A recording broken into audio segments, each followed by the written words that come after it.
Hi, everyone. We're just going to give it a little bit of time to let a few other folks join, and then we'll get started.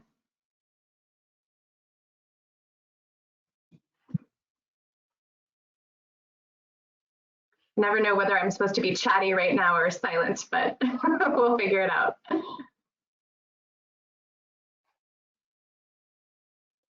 I just wanted to thank everyone who may have joined us last week when we had a little technical glitch when Cornelia's power went out and we ended up having to reschedule. So thanks if you were able to bear with us and rejoin this week. We have backup options now, so it was a good learning experience. Well, welcome. I'm really excited that you've joined us. I'm Kelly Haran, and I'm a member of our community teams and elementary distance learning teams here at Guidepost. And I also happen to be a former Montessori elementary teacher and also a Montessori child. I wanted to let you know that we're going to be recording this just so that you're aware, and we will be rebroadcasting within our elementary family framework platform that you'll hear a bit more about, or perhaps you're already part of it. And so if you have questions as Cornelia is speaking, and we hope that you have lots of questions, please write them in the questions tab that's in the panel, and I'll relay them to Cornelia during our Q&A portion. And so please do keep those questions coming. We'll leave plenty of time at the end. And if we can actually go ahead and try that out. This webinar is aimed at elementary parents who have children between 6 and 12, but we would love to know how old your children are if you've joined us today, just so we have a sense. So if you find that questions tab and let us know. So we have someone with a 6-year-old, 3.5-year-old, a little bit younger.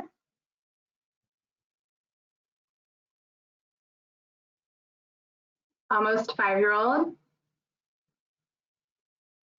All right. Got like 8 and 10 and 7. That gives us a pretty good sense of things. Well, we also wanted to have a sense of sort of how you're handling your child's schooling right now. So I'm going to launch a quick poll, and if you will answer it, let me go ahead and launch it. I'll read the question out loud too. So how are you handling your child's elementary education during school closures? So perhaps your child is part of our Guidepost distance learning program, and you can indicate that, or maybe another school's distance learning program, or maybe you're overseeing your child's education and instruction, or maybe you always have, maybe you're a homeschooling family. And this may not be applicable, so you can let us know that as well. So it looks like about 1/3 of folks have voted. Now we're up to a half, about 2/3. I'm going to give it just another little bit to see if we can get a better sense. All right, we're up to 71%. Okay, we're getting close. So I'll go ahead and share out. It may not exactly add up to 100 just because things are still shifting as people are answering. But it looks like actually no one who is on the webinar is part of our Guidepost distance learning program. 25% are part of another school's distance learning program, and we've got 60%-ish that are overseeing their children's education, and the rest of the group, it's not applicable. So I'm going to go ahead and close the poll, and I would like to welcome our presenter, Cornelia, and she's going to share a little bit about herself. So I'm going to hand it over to her, and we can hear more about who she is and her wisdom. Thanks, Kelly. Hi, everyone. Thank you for being here today. I'm Cornelia Lockitch, and I'm with Guidepost at Home. I hold international Montessori diplomas for the 3 to 6 and 6 to 12 age groups, and I have taught at both those levels.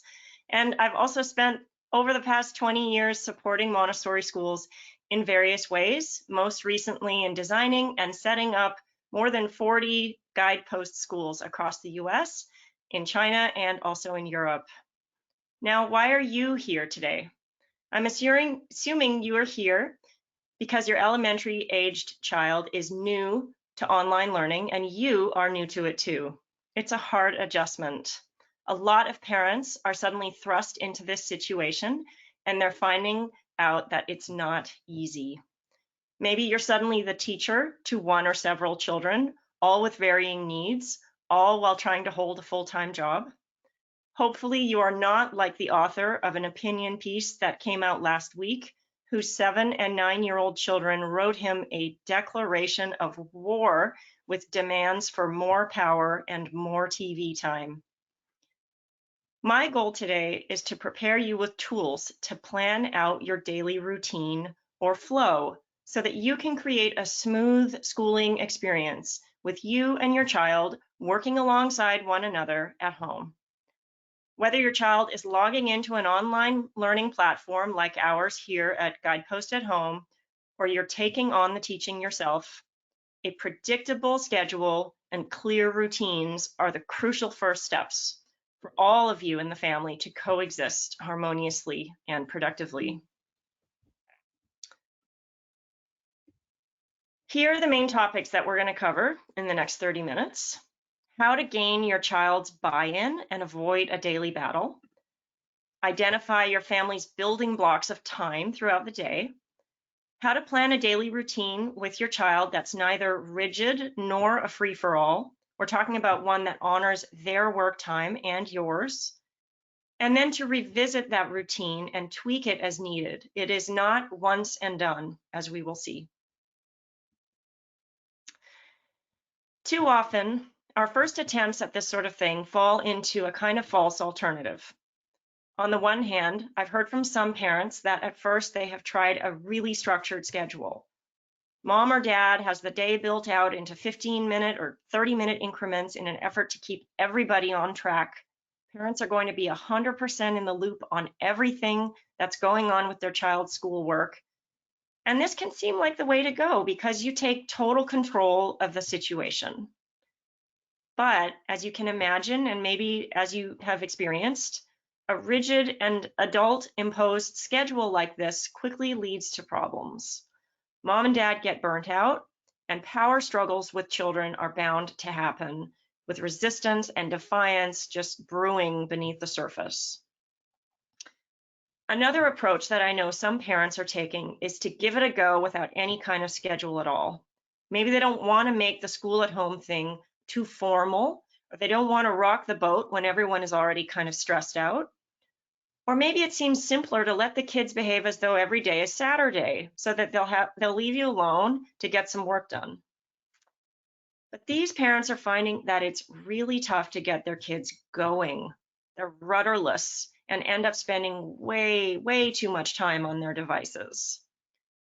These parents are seeing that unplanned and unpredictable days lead to a chaotic environment and frustration. So what is the alternative? Flexible schedule and collaboration.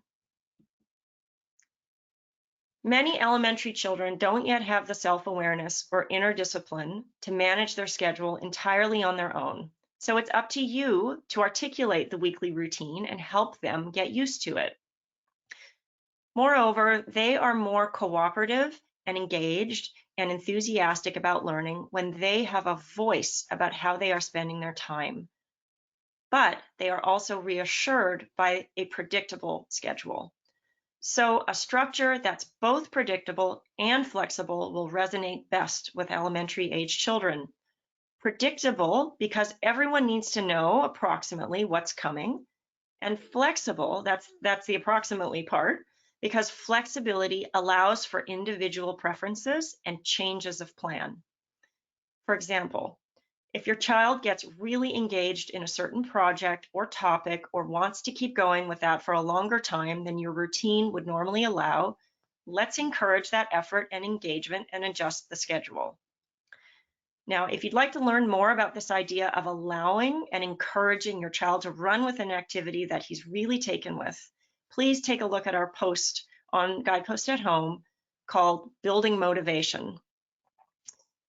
It's called Guide to Sparking Your Child's Interest, and it covers this whole realm of building motivation. So the routine has to work for everyone, and I'm here to reassure you that it really can. Just like you, I've got children at home that I am working alongside right now. Although they might be a bit older than yours at 11 and 15 years, they still work best with a collaborative approach and a flexible routine. Having a plan that we all contribute to means that our days have a higher likelihood of running smoothly because everyone feels that they are being heard, and there's a general sense of security in the predictability of things. You need to work, and your children do too. Everyone is in this together. So step one is get buy-in. Open lines of communication around a daily routine. Your son or daughter might not be thrilled about the current state of things, and it's been going on now for quite a while. If your child is super resistant to at-home learning or to how things have been going so far, you could have some challenges ahead of you. It'll be really important to take into account his or her feelings about all of this. Maybe they are resistant in having you, mom or dad, supervise their schoolwork. Sometimes the parent-child relationship is very charged, and that can be a challenging dance to enter. Maybe he or she seriously misses his friends and social interactions. My son laments not being with his friends regularly. It's just not the same, he says. The lack of social interaction can really be felt on a deep level for elementary age children, since they're in a highly social period of their development. Now, on the other hand, your son or daughter, if they're on the introverted side, they might be perfectly satisfied with a whole lot of quality home time. So I'd like you to pause for just a minute to consider where your child is with adjusting to this at-home school thing. What is bothering him or her the most, if anything? If you aren't sure, then it's time to listen to your child. Encourage him to open up by asking questions like, what do you miss most about regular school? How do you feel at-home school has been going so far? Take your child's responses into consideration as the two of you build out a workable weekly routine. You don't need to promise to fix everything. You likely cannot. But by listening to your child, you open lines of communication and start the collaboration on the right footing. Here's the general idea for how to collaborate with your child to create a flexible schedule that works for everyone. Sit down together at a time when you are all in a neutral mood, that is, not on the cusp of a conflict about how long someone has been having screen time, for example. During this conversation, make sure everyone gets the opportunity to voice their needs, responsibilities, and preferences, including you. Make a list of what's important to each child and each parent. Using the idea of family building blocks that I'll dive into next, do your best to plan a weekday routine that takes everyone's needs into account. Keep in mind to offer limited choices wherever possible, especially with younger children. For example, would you like to have recess before or after lunch? Lastly, make sure to cover what your child can do if he has a question or problem and you are unavailable, because there are bound to be times throughout the day when you're in a meeting or otherwise unable to help him. Say to him, let's talk about what you can do if you need help and I'm not available. You could leave me a note. You could go on to another task. You could reach out to a friend or ask a sibling to see if they can help. Take your snack break or stretch break at that time. Read until I'm free, or see what your child comes up with. Sometimes you'll be surprised. They can come up with really good solutions. Go ahead, please, and ask me in the question period if you're wondering more about how to handle interruptions. So let's dive in step by step. You can think of your child's daily schedule as consisting of key building blocks of time that almost every family has in some form or another, but which may be put together in different ways. You probably already know what your basic building blocks are. The ones listed here are a good basis for a functional family schedule. Your early morning and evening routines, parent-child meetings and check-ins, lessons that your child gets either from you or from their teacher in some form, independent work periods, snacks and meals, physical exercise, and free time. Do these resonate with your family? Do you have others to add to this list? Maybe practicing a musical instrument? Maybe you have a particular family situation that should be taken into account, like an elderly family member who needs attention each day, or a new puppy, or something else that requires extra time. Building blocks can be put together in a variety of ways, and there can be some variation from day to day, so long as within each building block, the family routine is clear. But how you put your building blocks together and what happens to gain your child's buy-in around each routine makes a difference. Let's take a look at a sample schedule, and then we'll break it down into talking points that you can use with your child. So here's a sample schedule. 8 to 8:30, morning routine. 8:30 to 9, morning meeting. That's with you. 9 to about 11:45, lessons and independent work. 11:45 to 12, check in with you. 12 to 12:30, lunch. 12:30 to 1, recess. 1 to 3, another extended period of lessons and independent work. 3 to 3:30, your wrap-up meeting with your child. 3:30 to 4, more recess. 4 to 5:30, free time. 5:30 until bedtime is the evening routine. Your routine doesn't need to look super exciting or super original. That's okay. What matters is that together with your child, you come up with a plan that is reasonable to everyone involved, and that your child understands that this idea of work time is for real.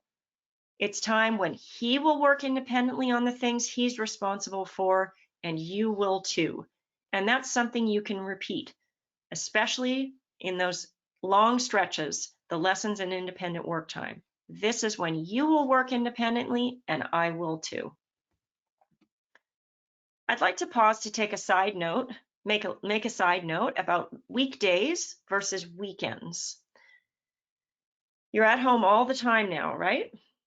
Having a weekday routine that is differentiated from the weekend signals this will be a work day. This is in contrast to the kind of approach you would take with younger children who thrive on strict consistency 7 days per week.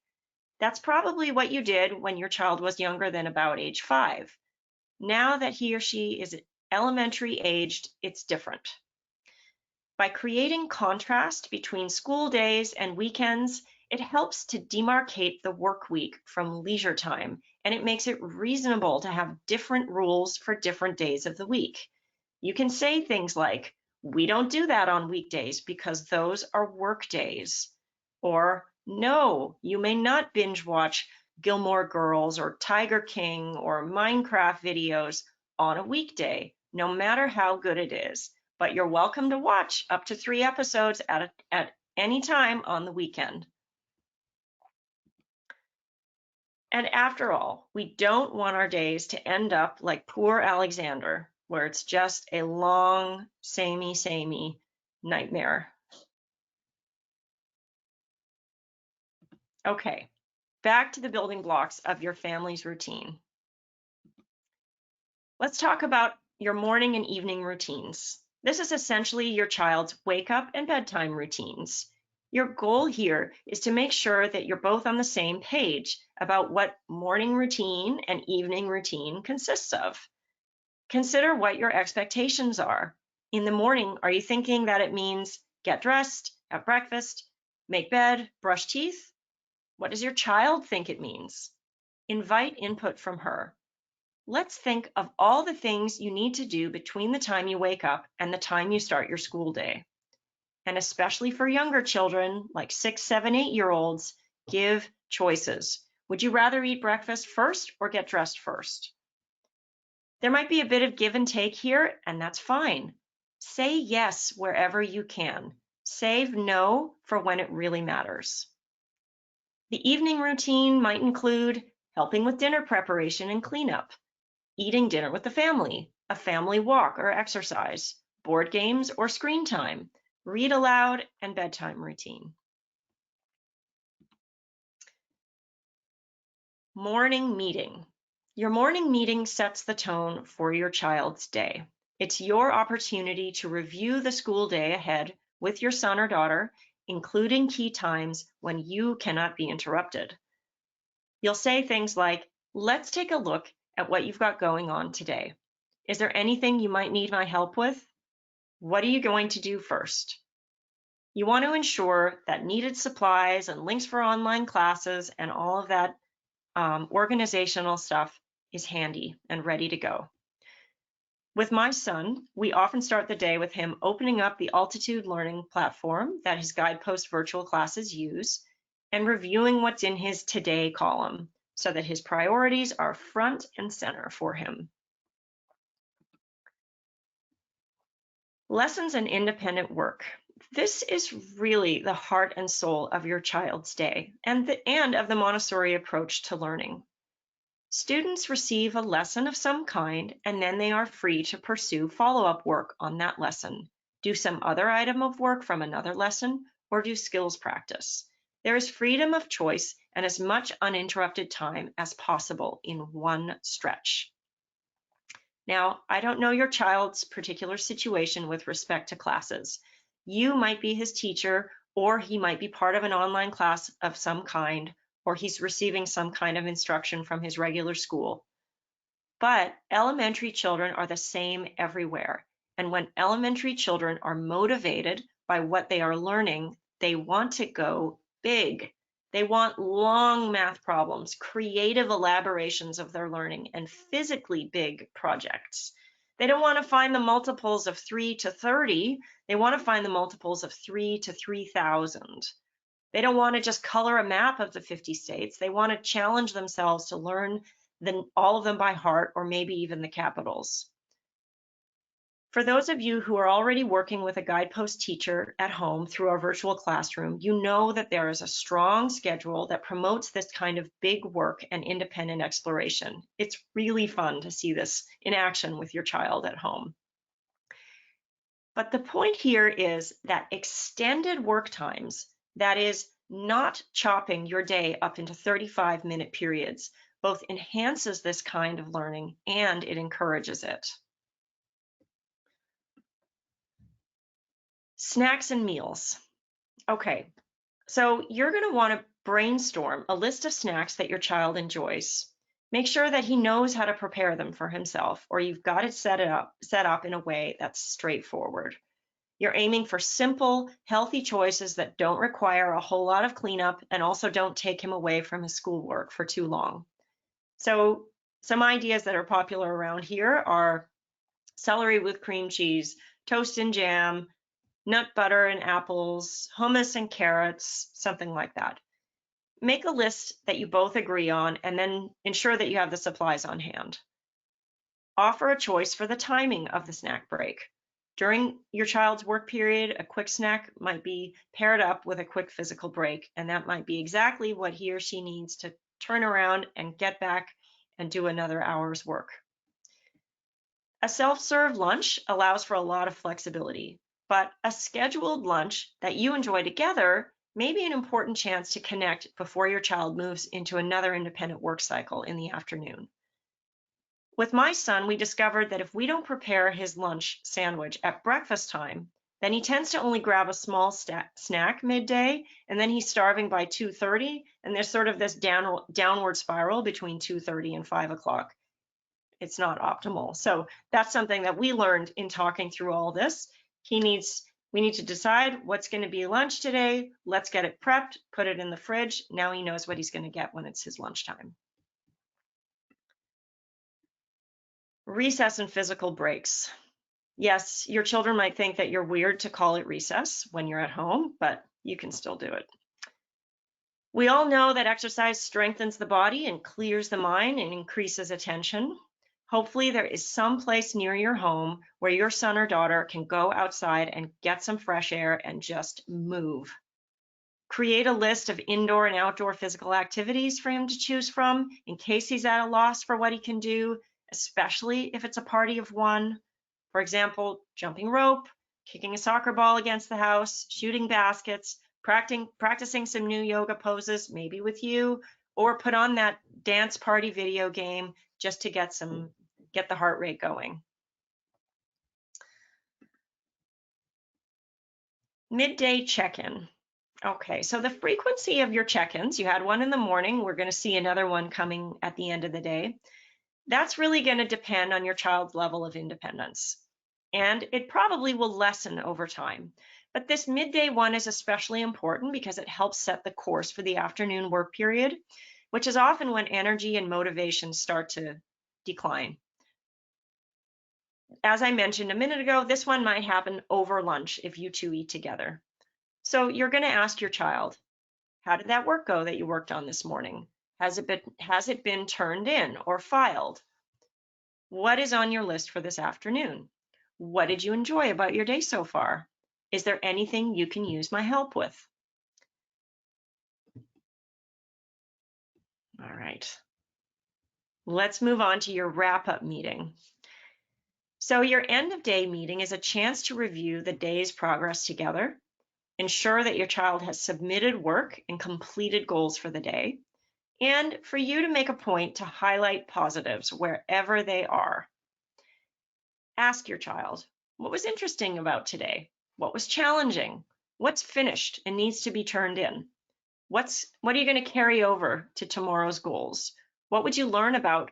What would you love to learn about tomorrow? Or what would you love to do tomorrow? Notice that these are not yes or no questions.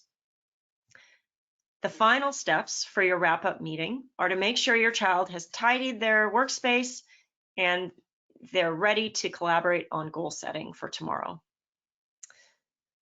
Now, but keep it real with this meeting. Your child might be done with school by this time and not game for goal setting at 4 or so in the afternoon. So you have to judge your child. Maybe it's better to goal set first thing in the morning than at the end of the day. Okay, so free time. Your child's school day does not equal the length of a full adult workday. I'm sure you saw that on our sample schedule. It's those hours between about 3:30 and dinner time. So to preserve your late afternoon work time as much as possible, work with your child to come up with ideas for free time things that he can do once his lessons are done, but your workday is not yet done. So what are some ideas? Lego, crafts, listen to a podcast, read, listen to music, practice his magic tricks, or do origami or whatever it is that still allows you to work maybe in the same room or at least within the confines of your home together. So you want to, of course, keep this list tied to his interests. Don't use my list. Use a list that works for your son or daughter. And keep it fresh. If you can bring something new in that they might be interested in, then by all means do that, because these afternoon hours can otherwise be challenging right now, at least in particular, while we don't have places to go to. One thing you will want to include in this time between, say, the end of school and dinner is any household jobs that your child is responsible for. So these we want typically to fall outside the school day into this free time part of the day. Okay, so here's another look at our sample schedule. Now that we've taken a closer look at each of the building blocks and how you can approach them with your child. Whatever you come up with that suits your particular situation, write it on a whiteboard or print it out or display it in some way that is going to communicate order and organization to your child. I've seen some parents create on cardstock or poster board or even a whiteboard different colored signs for the different types of building blocks throughout the day. So routines might get one color, morning meetings or the various meetings throughout the day another color, the work times another color, and then lunch in the middle and free time another color. So that can help just to give a good visual guide for your child. So you want to refer to the schedule often. You want to make sure your child sees you using it and modeling, oh, it's 11:45. Let's have our check-in and then we can have lunch. And so that they understand that it is purposeful and that this is in fact what we are doing. Okay? Now, remember that your goal here is to make it possible for everyone's needs to be met while getting the work done that they need to. So here's a few other practical tips that I've sort of gathered along the way. Using alarms or timers on a cell phone or some other device to help your child shift from task to task can be super beneficial. They can all be the same ringtone, or again, maybe you've got a few different ones, perhaps to match your color coding on the schedule. Stay close by if you sense that your son or daughter is straying from their schoolwork. Your proximity is going to help them to keep them on track, because you'll be there at those sort of precarious transition points when maybe someone might have wandered off or flipped to a screen that they shouldn't have, or picked up something, whatever it is that catches their eye in the room they are in to do instead of the work that might be hard or perhaps not as interesting to them. You don't want to be overbearing or controlling, but your proximity can go a long way. Another thing that you can do is you can offer noise canceling headphones for your child to wear, especially during that independent work time of the day. They don't need to be the $400 kind to provide an effective sensory signal to your child that it's work time. Personally, this has worked wonders for my son, and he happily picks up his headphones anytime he wants to sort of get right down into what he needs to do. Okay. Revisit and tweak. I want to leave you with a closing thought that reality might be a better teacher than you are. I know that's true for me. If an idea your child proposes for the schedule or his work goals or his timing for breaks or whatever it may be doesn't turn out well, let reality be the teacher. Let your child experience the natural consequences of his choice. For example, if he gets distracted by his free reading book after lunch and ends up reading for 2 hours instead of the agreed upon 30 minutes at the expense of his afternoon work period, then what's the natural consequence? It's that his schoolwork spills way into the evening and it eats up his free time. Even if you might have seen it coming, let your child express what happened and see what kind of solution he proposes. And if you've been a good listener to him, he'll be much more open to hearing your suggestions.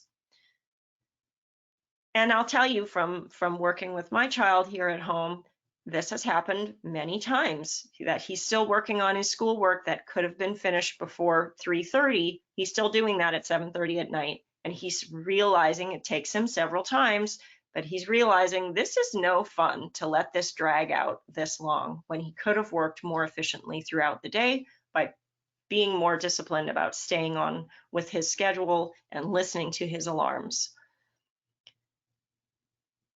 But the point here is that your constant presence and your gentle, frequent check-ins throughout the day is going to make the difference for your child to gradually learn and to gradually make better choices.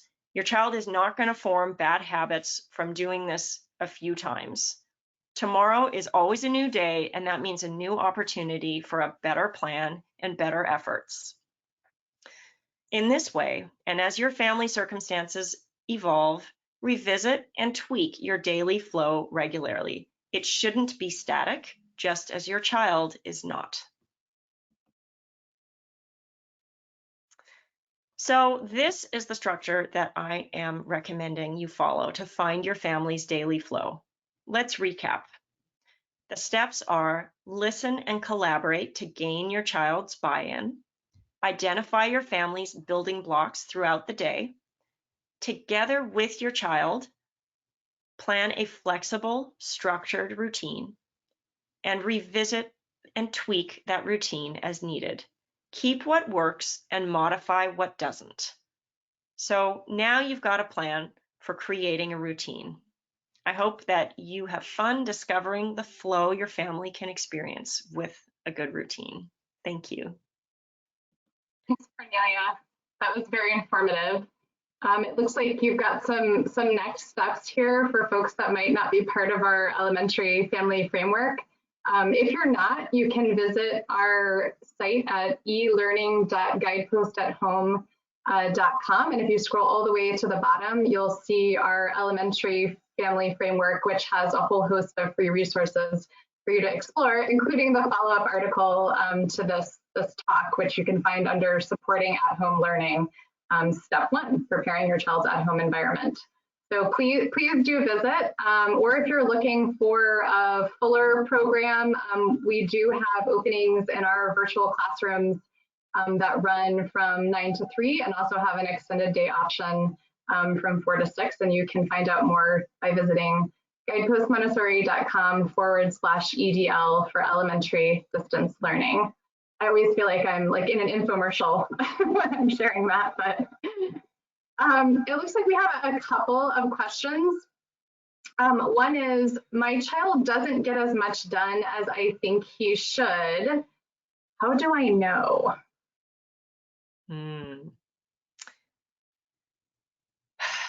Okay, can you hear me? Yeah. Okay, great.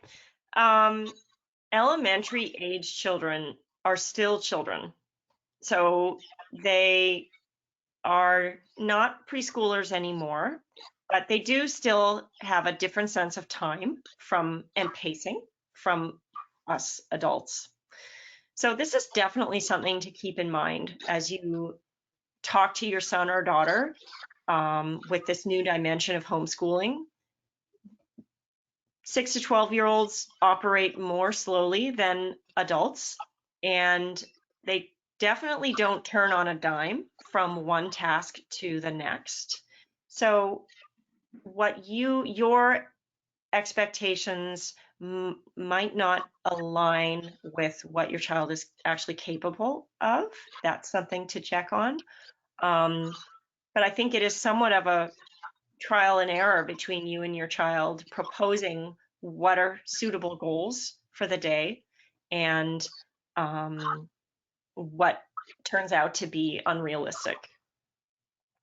That makes sense. Next question is, my child is constantly interrupting me. Help. Do you have any suggestions? Yeah, so I think it is, important to say that during COVID, or even if you're a permanent homeschooling family and you as the mom or dad, you have another part-time job in some form that you're trying to do in parallel to your children's schooling, you're not going to get as much done as you would if you were in an office far away from home. Like it's a fact that it's going to take practice for your child's independence to grow and for them to get the hang of this school thing, in a sense, invading their home time, and what does that really mean in practice, in reality. So as I mentioned, providing those frequent check-ins throughout the day is vital, and when they are on the schedule and your children can rely on them happening predictably, that is going to help a lot with interruptions, because they're already going to know, I'm going to see mom in half an hour, or we're going to talk soon. So that's one thing, is frequent check-ins. You can prepare a color coding system different from the one that I mentioned on the schedule, but if you need to do your own job alongside this, can you create a sign on your door or even just beside your desk for green means I'm available to talk if you need something. Yellow means only if it's really important because I'm trying to concentrate, and red would mean don't bother me unless it's an emergency because I'm doing something that's really really vital that I not be interrupted for. So it's sort of a color coding for do not disturb that your child can understand. easily. But again, preemptively talking about this, as I mentioned in my presentation, is crucial. And you can even get fun with this age children. Unlike younger children who don't understand it quite so well, you can act out what is it like to, you're getting yourself ready to do something really tough, really hard, or requires concentration with your own work. And as soon as you sit down, someone's asking you a question. As soon as you open up your window to the work you're doing, someone's asking you a question. As soon as you pick up your pen, someone's asking you a question. And they can get that they'll, by role playing, they can understand what they might not understand if you just said straightforwardly to them, it's really hard for me to work when. So, did you want to add anything, Kelly? No, I really feel like you answered that thoroughly. I don't have anything to add. But I do have another question, which is, what outdoor activities would you consider appropriate for an elementary child? I have a couple of things that come to my mind. Obviously, long walks outside, and if there are ways to connect that to meaningful work, if it doesn't feel tedious, like going on botany works and collecting different leaves and looking at the different vein patterns and margins. If your child's done some classification work, that can be a fun way to explore that. Obviously, any kind of athletic activity that they enjoy is, I think, a good choice. And even things like sidewalk chalk. I don't think the magic of that goes away after early childhood. I think there are a lot of games and hopscotch, things like that elementary children still enjoy. And I was also thinking about, in our elementary community chat, one of our members posted a picture of her children reading outside and doing some schoolwork. And I thought, that's a workspace that we might not think about when we're thinking about preparing the space, that this offers a little bit of latitude during this period when they're not necessarily in a classroom, that they can go outside and get some sunshine and get a different view of things. Yeah, those are great ideas, Kelly. And unfortunately, during the COVID era that we're experiencing right now, playgrounds are typically closed. However, the open spaces beside them are not usually. And so one thing you might consider is throwing a frisbee around. I mean, that's been something that we've been doing, and that's a little different to what we used to do, and it's fun. Or you can buy those fun, like, rocket launcher things inexpensively from Amazon that are fun, whether it's just one child or there's a few of you. So those kinds of ideas can still work even just with an open space. That's great. We have a question from a parent that asked, they said that you mentioned some jobs at home that children might do sort of at the end of the day, and what would be reasonable for that age? Yeah, great question. A favorite of mine is laundry. Laundry is so great for elementary children to do. Sorting the laundry, putting it in, flipping it from the washer to the dryer, and then folding it, and then dividing it up among the people in the household. Laundry is perfect for them, and involves movement, and involves, sorting and accuracy in all kinds of ways. So that's one. Involving them with dinner, food preparation is always good. Pet care, as much as possible, I would encourage that. Children learn so much from their interactions with pets, how to be patient, how to be gentle, that their pets need them. And I stress that with my children. I can't do this alone, not just with the pets, but with the whole household thing. We're in this together. I need your help. So come on over and help me to peel these carrots, because we got to get dinner going. So those are some ideas that come immediately to mind. How about you, Kelly? Maybe taking out the trash, vacuuming. Oh, yeah. I think, well, you mentioned meal prep. I mean, I think they can really, begin taking over a whole dish. And if you have someone that really enjoys cooking, they can work up to a whole meal and even sort of the preliminary steps to food preparation and thinking about, well, let's do some menu planning. What do we want to eat this week? And making lists of ingredients. Exactly. I know if we want to take our children to the grocery store these days, it's a little bit dicey, but they can definitely participate in that part of things. Exactly, contributing to the list making. If we want to have such and such dish, okay, can you open up the cupboards and the fridge and do we have what we need? And if we don't, let's get it on the list. Yeah. Oh, another one I just thought of, weeding, and it would also get them outside a little bit in some physical activity and maybe help out with your garden at the same time. But I genuinely found children enjoyed that. It was one of the options in my class when I was teaching.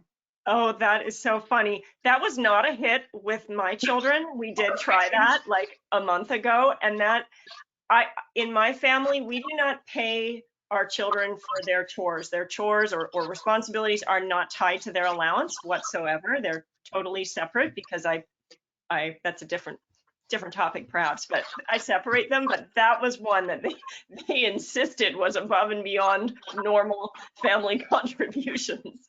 So it was rather funny actually. That and washing cars. Oh, that's so funny. That was actually really popular.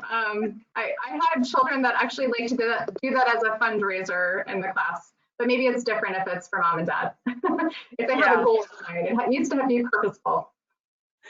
Yeah. So it looks like I don't have more questions. So maybe I'll do a couple wrap-up items, and if people have questions that they want to ask, they can go ahead and get them in, and we can respond. But I did want to mention that we have another webinar geared toward elementary parents on Friday, on May 1st, called Preparing Your Elementary Child's Learning Environment. It's a how-to webinar with Lisa Kathleen. And so depending on where you are in the country, that will be at 1 p.m. Pacific time, 2 p.m. Mountain time, 3 p.m. Central time, or 4 p.m. Eastern time where I am.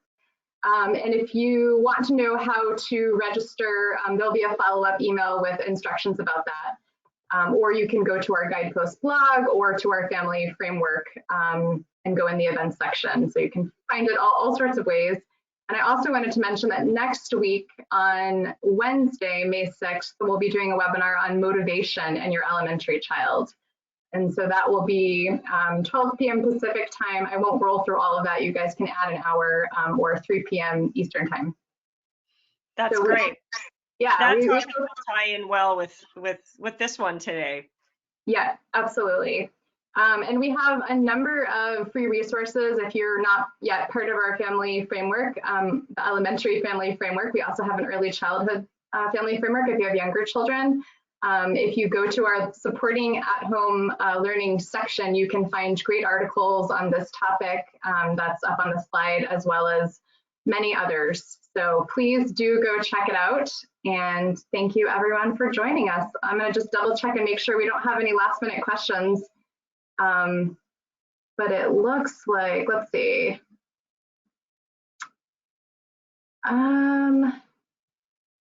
Here's one. I missed one. What if we've gotten off on the wrong foot and my child is sleeping in until 10 o'clock every day? Is it worth the battle to adjust to this? Yeah, that's a good question. And oh, how easily that happens.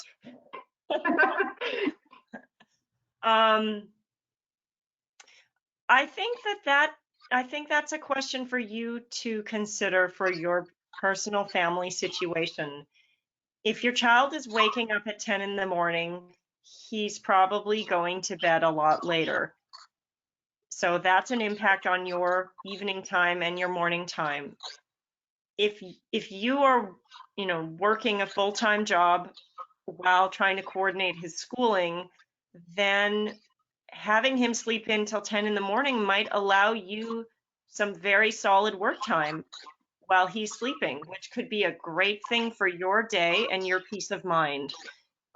So if that's the case for you, and he doesn't seem overtired and sleep deprived, then I wouldn't see a problem with shifting everything that, for example, was on our sample schedule, just shifting it forward 3 hours or whatever it is for you. But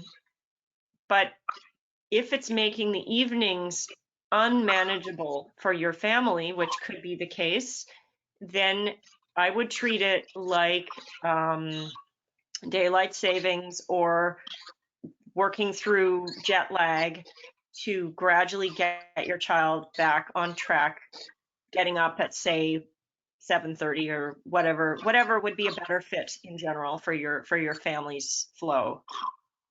So I think you have choices in a nutshell, and it's okay to do it a little differently, especially during this strange time. For sure. I have a question from Michelle, and she has a 3.5-year-old, but I thought I would pose it anyway because I know that you also have early childhood expertise. And she asked, how much time of work time is appropriate for a 3.5-year-old child? Yeah, that's a great question. In a Montessori class, actually a class that is aimed at 3 to 6-year-olds, which is the age range that we typically have together, students do work toward a full 3 hours of open, unstructured work time every morning, and then a shorter time in the afternoon is, usually for non-nappers though. However, that being said, that's within a context of a whole room full of children doing the same kind of thing on the same kind of routine, and a whole room full of activities that each child knows to a greater or lesser extent. So at home, you would need to start a lot smaller and then gradually work to increase it for her. So I would actually aim for, say, 45 minutes to an hour at first, and then having some small break of some kind. So maybe it's snack, maybe you tune in to a virtual circle time. And actually, if you are aware of our family framework for younger children, we have those peppered throughout the day. So you could sort of adjust your schedule to use one of those as like a break from her work time, and then try another 45 minutes to an hour after that. One thing that occurs to me, and I'm not sure of the background of the person that's asking if they are already in a Montessori program, but maybe even thinking more expansively about what kind of work that might be. Like practical life is a big area of our children's health classrooms for 3 to 6-year-old children. And so thinking about, how can you incorporate her into your household work, like washing tables or cleaning windows. And sometimes even if that means that you don't really need to clean the window because it was just cleaned yesterday, but if that's an activity that is appealing to that child and they're beginning to build concentration, that's indirect preparation for all sorts of other wonderful things. Yes, that is so true. And I will add, though, that to engage your child in those activities or art activities or using building toys or whatever it may be, we've got a huge array of activity ideas on Family Framework. Whatever it is that you have in mind that your child would do during her open-ended work period, the activities need to be set up for a 3.5-year-old. They need to be set up as self-contained kits. A child of that age, unlike an elementary child, she cannot gather her materials from here and there and this place in the house. It will enable her to be more independent and therefore have a longer stretch of uninterrupted time if the things that she has to choose from are in self-contained activities. So on a tray or in a box that she knows, oh, I'm going to choose this thing and I'm going to take it off the shelf and everything I need for it is right here. And then it goes back roughly, as in the same manner as to her ability. Yeah, that's a great point. I'm glad you brought that up. I have another question from Michelle asking, how many options of activities should I have for my daughter daily, or should I set up for the whole week? So it depends on your space, of course, but we don't, on the other hand, we don't want to overwhelm the child. I would say on a given day, if you can have out in this way that I just described, if you can have out between, say, 8 to 12 activities, that's plenty. But they do not all need to change all the time. That would be a crazy amount of work for you. Children of the 3-year-olds thrive on repetition. So she will want to, it will be to her benefit to go back to the same activities 2, 3, 4, 5 times in a given week. And your job is just going to be to make sure that, take a peek at it at the end of the day or midday or whatever, and make sure the supplies are all back where they need to be, to enable her to pick it up again. So, let's say you have 10 or so things out at any given time. You might change out a couple of them, rotate them from maybe where you have some storage, and keep the rest the same. Another idea, instead of rotating new activities in and out, is simply to change details of an activity. So maybe a new color of paper that she uses for her collage work, or maybe a new kind of thread for some sewing work that she does. So those little details draw a child back in to an activity and make it more interesting, and like a incentive to go back and repeat it. Great. I have a question that just came in that says, how do I get my child to work alone, as he always likes me to be beside him and participating in the work that he's doing? Do we know what age this child is? I don't know. If you asked this question, if you wouldn't mind, 7. Perfect. 7. So I think it's a mixture of things. There's really no silver bullet to just suddenly be able to enable your child to work alone. I think going through this process of the schedule is really helpful, so he can see exactly when he will always get your attention, morning, noon, and end of school day. And maybe he needs a little more. Maybe he needs you to be in the same room with him, but you're going to say to him that part of what's important is for you to be able to get your work done. So you're going to be sitting over there while he's sitting over there. But you're still, you can still hear each other when he needs you. So it's a little bit of, I think you might have a bit of a weaning process, and showing him the support that you are definitely providing through this schedule. And it's right there, and you can see it and he can see it. We're going to be talking in just 30 minutes, but I need to do my work now. So if you remember when your child was younger, you had to go through a sort of weaning process. If he was used to being rocked to sleep, or some habit that we as parents start with great intentions when they're younger, and then later we're like, this is really not, this is not sustainable. And so you go through a process of that separation in order for him to fall asleep on his own. And I think this would be something similar. You're going to show him the supports that you are going to give him, and not be too far away, but gradually challenge him to be able to handle that independence. I think too, this is the age of the reasoning mind, and you can really talk with him about the fact that you also need some time to concentrate, and maybe some privacy, and sort of to bring him into the conversation about that, and sort of explain your reasoning without doing it in a way that hurts his feelings, of course. But I think children can really be quite understanding about that kind of thing. And another thought I had was to try to get him involved in a passion project where he gets really immersed in the work. If there's a particular area that he's interested in, like maybe he loves lizards or dinosaurs, or I don't know what, bioluminescence.